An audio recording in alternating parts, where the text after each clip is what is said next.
Welcome back. ಆಕೆ ನೂರಾರು ಕನಸುಗಳನ್ನು ಹೊತ್ತು ವೈವಾಹಿಕ ಜೀವನಕ್ಕೆ ಕಾಲಿಟ್ಟಿದ್ಲು. ಆದರೆ 7 ತಿಂಗಳಲ್ಲಿ ಆ ಕನಸುಗಳು ಕಮರಿ ಇಹಲೋಕವನ್ನೇ ತ್ಯಜಿಸಿದ್ದಾಳೆ. ಇದಕ್ಕೆ ಕಾರಣ ಗಂಡನ ಮನೆಯವರ ಮಾನಸಿಕ ಕಿರುಕುಳ ಮತ್ತೆ ವರದಕ್ಷಿಣೆ ದಾಹ. ಗಂಡನ ಮನೆಯವರ ಕಿರಿಕಿರಿ ತಾಳಲಾರದೆ ಆಕೆ ನಾಲೆಗೆ ಬಿದ್ದು ಆತ್ಮಹತ್ಯೆ ಮಾಡಿಕೊಂಡಿದ್ದಾಳೆ. ಶಿವಮೊಗ್ಗ ಜಿಲ್ಲೆಯ ಲತಾ ಎಂಬಾಕೆ ಆತ್ಮಹತ್ಯೆ ಮಾಡಿಕೊಂಡ ವಿವಾಹಿತೆ. ಅದರ ಡೀಟೇಲ್ಸ್ ಇಲ್ಲಿದೆ ನೋಡಿ.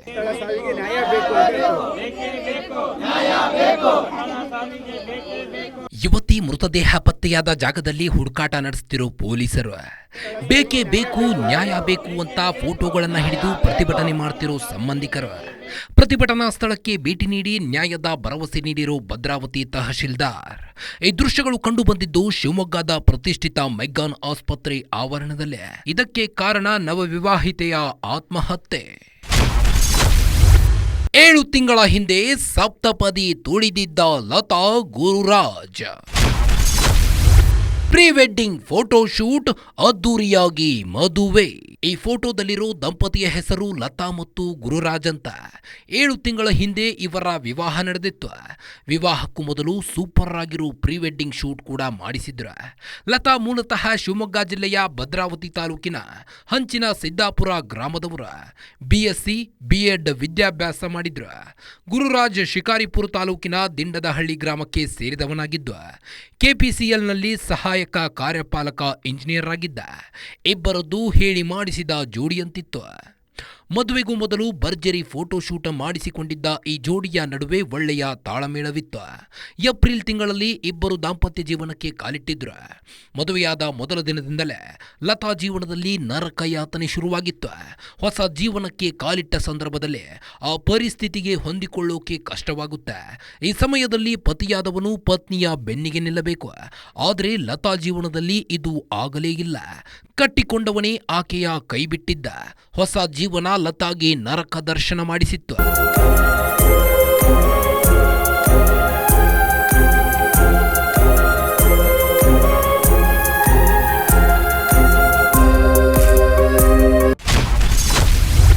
ಮದುವೆಯಾದ ಬಳಿಕ ಶುರುವಾಗಿತ್ತು ಡೌರಿ ಕಿರುಕುಳ. ಐಷಾರಾಮಿ ಕಾರಿಗೆ ಡಿಮ್ಯಾಂಡ್ ಮಾಡ್ತಿದ್ದಂತೆ ಪಾಪಿ ಪತಿ. ಏಪ್ರಿಲ್ ತಿಂಗಳಲ್ಲೇ ಲತಾ ಮತ್ತು ಗುರುರಾಜ್ ಮದುವೆ ಅದ್ದೂರಿಯಾಗಿ ನೆರವೇರಿಸಲಾಗಿತ್ತು. ಈ ವೇಳೆ ಗುರುರಾಜ್ಗೆ ಸಾಕಷ್ಟು ವರದಕ್ಷಿಣೆ, ವರೋಪಚಾರ ಕೂಡ ಮಾಡಲಾಗಿತ್ತು. ಜೊತೆಗೆ ಮಗಳು ಚೆನ್ನಾಗಿರಲಿ ಅಂತ ಲತಾ ಮನೆಯವರು ಸಾಕಷ್ಟು ಬಂಗಾರದ ಆಭರಣಗಳನ್ನು ಮಗಳಿಗೆ ಉಡುಗೊರೆಯಾಗಿ ನೀಡಿದ್ರು. ಆದರೆ ಗುರುರಾಜ್ ಮನೆಯವರಿಗೆ ಇದು ಸಾಕಾಗಿರಲಿಲ್ಲ. ಇನ್ನೂ ಹೆಚ್ಚಿನ ವರದಕ್ಷಿಣೆ ತರುವಂತೆ ಲತಾಗೆ ಕಿರುಕುಳ ನೀಡಲು ಆರಂಭಿಸಿದ್ರು ಅಂತ ಆಕೆ ಡೆತ್ ನೋಟ್ನಲ್ಲಿ ಬರೆದಿದ್ದಾಳೆ. ಜೊತೆಗೆ ಸರ್ಕಾರಿ ನೌಕರನಾಗಿದ್ದ ಗುರುರಾಜ್ ತನಗೆ ಬರುತ್ತಿದ್ದ ಸಂಬಳದಲ್ಲೇ ಐಷಾರಾಮಿ ಜೀವನ ನಡೆಸಬಹುದಿತ್ತು.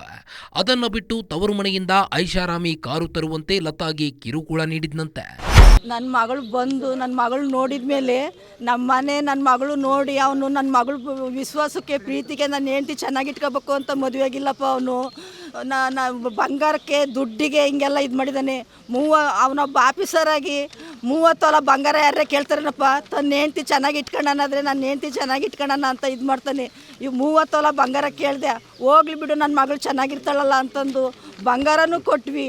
ಅವ್ನು ಕೇಳಿದಷ್ಟು 70 ಲಕ್ಷ ಗಟ್ಟಲೆ ಖರ್ಚು ಮಾಡಿ ಮದುವೆನೂ ಮಾಡಿದ್ವಿ, ವರದಕ್ಷಿಣೆನೂ ಕೊಟ್ವಿ. ಇನ್ನೊಬ್ಬ ಕಾರ್ ಕೇಳಿದೆ. ಇಷ್ಟೆಲ್ಲ ನನ್ನ ಮಗಳು ಚೆನ್ನಾಗಿರಲಿ ಅಂತ ನಾವು ಮಾಡಿದ್ವಿ. ಪತಿ ಎದುರೇ ಅಕ್ಕನ ಮಗಳ ಜೊತೆ ಗುರುರಾಜ್ ಚೆಲ್ಲಾಟ. ಪತ್ನಿ ಜೊತೆ ಸಂಸಾರ, ಅಕ್ಕನ ಮಗಳ ಜೊತೆ ಡಿಂಗ್ ಡಾಂಗ್.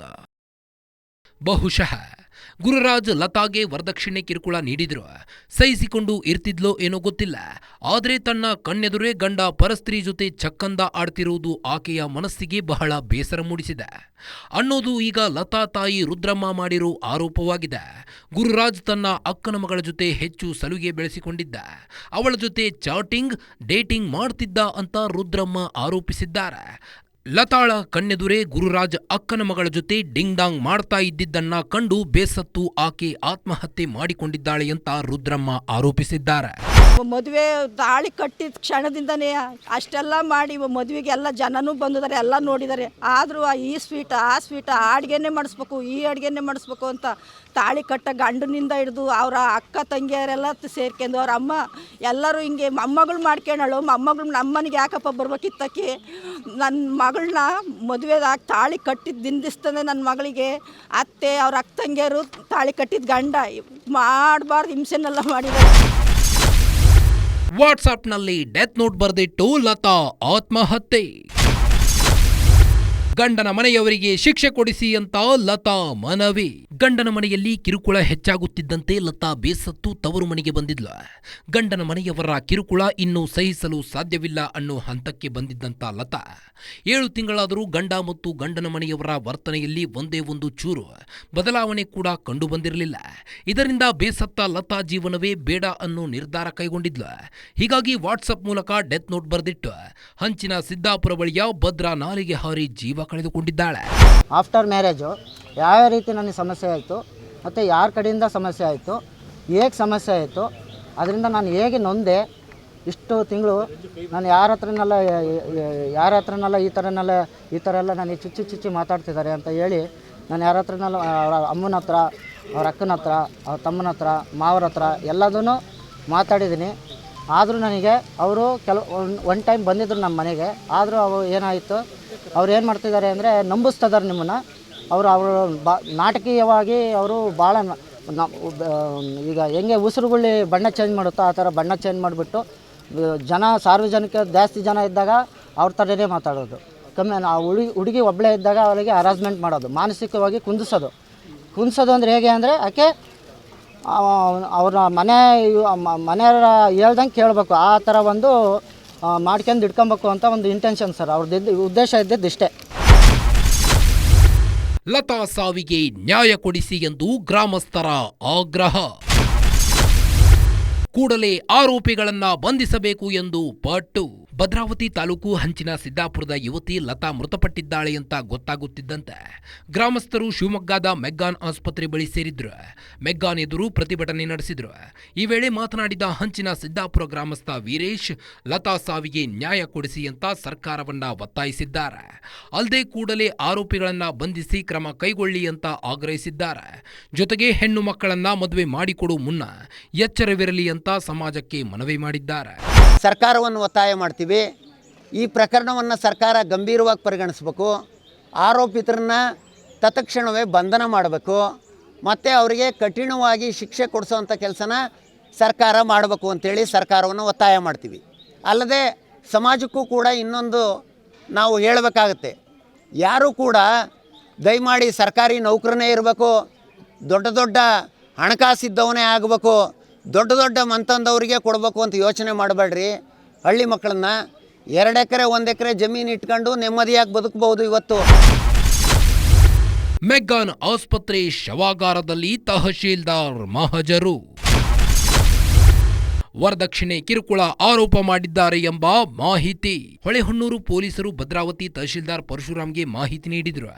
ಈ ಮಾಹಿತಿ ಆಧರಿಸಿ ಮೆಗ್ಗಾನ್ ಆಸ್ಪತ್ರೆಗೆ ಆಗಮಿಸಿ ತಹಶೀಲ್ದಾರ್ ಪರಶುರಾಮ್ ಮೃತದೇಹದ ಮಹಜರು ಮಾಡಿ ಸಾಕ್ಷ್ಯಗಳನ್ನ ಸಂಗ್ರಹಿಸಿದ್ರು. ಬಳಿಕ ಮಾತನಾಡಿದ ಅವರು, ಪೊಲೀಸರು ತನಿಖೆ ನಡೆಸುತ್ತಿದ್ದಾರೆ. ಆತ್ಮಹತ್ಯೆಗೆ ವರದಕ್ಷಿಣೆ ಕಿರುಕುಳವೇ ಕಾರಣ ಅಂತ ಮನೆಯವರು ಆರೋಪಿಸಿದ್ದಾರೆ. ಡೆತ್ ನೋಟ್ನಲ್ಲಿಯೂ ಈ ಮಾಹಿತಿ ಇದೆ. ನಾವು ಸಂಗ್ರಹಿಸಿರೋ ಸಾಕ್ಷ್ಯಗಳನ್ನ ಕೋರ್ಟ್ಗೆ ಸಲ್ಲಿಸುತ್ತೇವೆ ಅಂತ ಹೇಳಿದ್ರು. ಡೆತ್ತಾಗಿರೋ ಹೆಣ್ಮಗ ಹೆಸರು ಲತಾ ಅಂತ. ನಮಗೆ ನಿನ್ನೆ ರಾತ್ರಿ 10:00 ಹೊಳೆಹೊನ್ನೂರು ಪೊಲೀಸ್ ಸ್ಟೇಷನಿಂದ ನಮಗೆ ರಿಕ್ವೆಷನ್ ಬಂತು. ಇವತ್ತು ನಾವು ಬಂದು ಎಂಕ್ವೈರಿ ಮಾಡಿ ನೋಡಿದಾಗ ಅಂಚಿ ಸಿದ್ದಾಪುರದಲ್ಲಿ ಚಾನಲಲ್ಲಿ ಬಿದ್ದಂಥ ಮಗು ಬಸವಪಟ್ಟಣ ಹತ್ರ ಸಿಕ್ಕಿದೆ ಅಂತ ಹೇಳಿದ್ರು ನಮಗೆ. ಈಗ ನಾವು ಸ್ಟೇಟ್ಮೆಂಟ್ ತೊಗೊಂಡಿದ್ದೀವಿ ಮತ್ತು ಬಾಡಿ ಇಂಕ್ವೆಸ್ಟ್ ಕೂಡ ಮಾಡಿದ್ದೀವಿ. ನಮ್ಮದು ಕಾನೂನು ಪ್ರಕಾರ ಅದನ್ನು ನಾವು ಕೋರ್ಟಿಗೆ ಪ್ರೊಡ್ಯೂಸ್ ಮಾಡ್ತೀವಿ ಎವಿಡೆನ್ಸನ್ನು. ಮಾನಸಿಕ ಖಿನ್ನತೆ ಕಾಡುತ್ತಿದ್ರೆ ಕರೆ ಮಾಡಿ. ಒಂದು ವೇಳೆ ನಿಮಗೆ ಮಾನಸಿಕ ಖಿನ್ನತೆ ಕಾಡುತ್ತಿದ್ರೆ, ಆತ್ಮಹತ್ಯೆ ಮಾಡಿಕೊಳ್ಳುವ ಯೋಚನೆಗಳು ಮನಸ್ಸಿನಲ್ಲಿ ಮೂಡುತ್ತಿದ್ರೆ ನಿಮಗೆ ಸಹಾಯದ ಅವಶ್ಯಕತೆ ಇದೆ. ಮಾನಸಿಕ ವೈದ್ಯರನ್ನು ಭೇಟಿ ಮಾಡಬೇಕಿದೆ ಎಂಬುದರ ಸೂಚನೆಯಾಗಿರುತ್ತದೆ. ನಿಮಗೇನಾದರೂ ಮಾನಸಿಕ ವೈದ್ಯರ ಆಪ್ತ ಸಲಹೆ ಅಗತ್ಯವಿದ್ದಲ್ಲಿ 0800 25 49 77 77 98 8 6 444 075 981766602 ಅಥವಾ ಆರೋಗ್ಯ ಸಹಾಯವಾಣಿ 104ಕ್ಕೆ ಕರೆ ಮಾಡಿ. ಜೊತೆಗೆ ಬೆಂಗಳೂರಿನ ಪ್ರಖ್ಯಾತ ಆಸ್ಪತ್ರೆ ನಿಮಾನ್ಸ್ನ ಸಹಾಯವಾಣಿ 14416 ಅಥವಾ 1800891441 ಸಂಖ್ಯೆಗಳಿಗೆ ಕರೆ ಮಾಡಿ.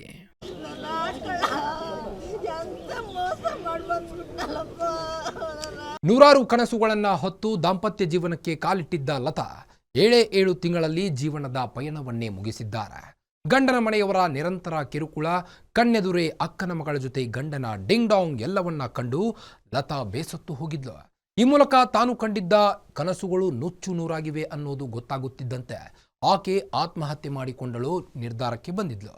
ಒಟ್ಟಾರೆಯಾಗಿ ಹಲವು ವರ್ಷ ಬಾಳಿ ಬದುಕಬೇಕಿದ್ದ ಯುವತಿ 26 ವರ್ಷಕ್ಕೆ ಇಹಲೋಕ ತ್ಯಜಿಸಿದ್ದು ಮಾತ್ರ ದುರಂತವೇ ಸರೆ. ಇದಾಗಿತ್ತು ಈ ಹೊತ್ತಿನ ವಿಶೇಷ. ನೋಡ್ತಾ ಇರಿ ಗ್ಯಾರಂಟಿ ನ್ಯೂಸ್, ಸುದ್ದಿ ಖಚಿತ, ನ್ಯಾಯ ನಿಶ್ಚಿತ.